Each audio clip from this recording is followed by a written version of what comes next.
உங்கள் கல்யாண தேதி 4, 13, 22, 31 இருந்ததுன்னா, அதே போல் உங்கள் கல்யாண தேதி, மாதம், வருடம் கூட்டினா கூட எண்ணு 4 வருதுன்னா, அது ஒரு பிரச்சனையான ஒரு முகூர்த்த நாளாக தான் இருக்கும். உங்களுக்கே தெரியாது, பிரச்சனை மேலே பிரச்சனைகள் வாழ்க்கையில் வந்துட்டு இருக்கோம்.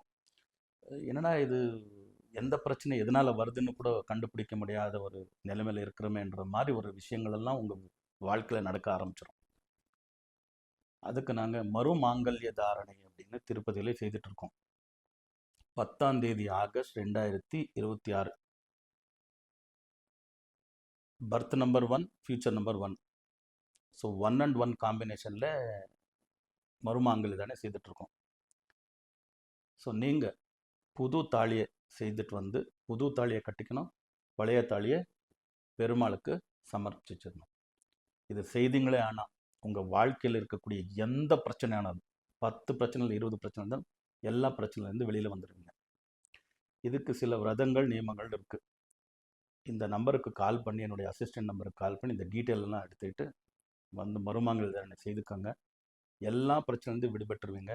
வாழ்க்கை மென்மையாகும். லோகா சமஸ்தா சுகினோ பவந்து, சர்வே ஜனா சுகினோ பவந்து, வசுதைவ குடும்பகம்.